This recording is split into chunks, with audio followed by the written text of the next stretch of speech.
श्री दुर्गा सप्तशती अध्याय 10. निशुंभ वध होतात शुंभ क्रोधाने देवीला म्हणाला, तू अनेकांचे मदतीने लढलीस तरी गर्व करू नकोस. देवी म्हणाली, ती सर्व माझ्याच शक्तीची रूपे आहेत. त्याच क्षणी ती सर्व रूपे अंबिका रूपात विलीन झाली. दोघांचे रणी घनघोर युद्ध झाले. देवीने दैत्यराजाला गरागरा फिरून आपटले. चतुराईने त्रिशूळाने त्याचा वध केला. देव आनंदाने पुष्पवृष्टी करून गायन करू लागले. स्वर्गात अप्सरा नृत्य करू लागल्या. सर्वांनी देवीचा जय जयकार केला. ध्यान. सूर्यासमकांती शशीसम तेजस्वी 3 डोळे, हाती धनुष्यबाण अंकुश पाश महानशूळ, ती दिव्य सुदर्शन शिवशक्ती स्वरूप, भक्त कैवारी कामेश्वरी स्मरितो रूप. ओम ऋषी म्हणे, आपले निशुंभा देवीने रणी ठार मारताच सेना पराभावे शुंभदेवीला म्हणाला थरथरत, हे दुष्ट नको करू गर्व, तू खोटारडी आहेस, कारण इतर स्त्रियांचे मदतीने तू रणी रडलीस.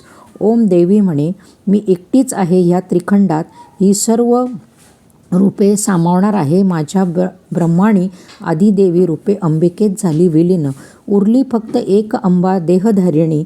ओम देवी म्हणे, हे मूर्खा, मी माझे अनेक शक्तीसह होते रणी, आता त्या सर्व एकत्रित पाहुणी तयार हो रणी. ओम ऋषी म्हणे, देवदानव साक्षे देवी शुंभ प्रचंड झाले युद्ध, त्या सर्वा वाढली आतुरता, कोण होई विजयी युद्धी. दोन्ही बाजूंनी बाण वर्षाव, शस्त्रांचे होती आघात, ऐशे ईर्षा युद्ध तुंबळ रूपे नव्हते झाले त्रिलोकात.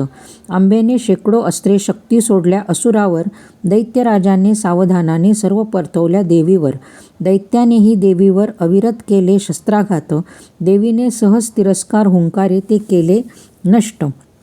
बाण वर्षावे देवीला झाकण्याचा केला प्रयत्न, ते क्षणी देवीने तयाचे धनुष्यच टाकले मोडून. क्रोधे दैत्याने हाती घेतली शक्ती, देवीने चक्रे केली नष्ट ती शक्ती. शतचंद्र तेजे तलवार घेऊनी धावला देवीवर, देवीने तयाची ढाल तरवार मोडली तत्काळ. हत्ती घोडे सैन्य नाशे नाईलाजे, मुदगर घेऊनी धावला दिव्य बाणे, देवीने निशस्त्र केले मुदगर फोडोनी.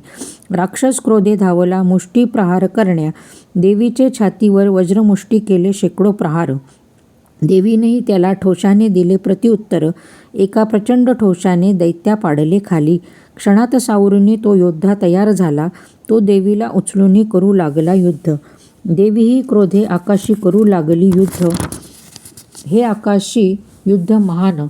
सर्व देवदेवता पाहू लागले आश्चर्याने. बरेच झुंजीनंतर अंबिकेने दैत्याला उचलले.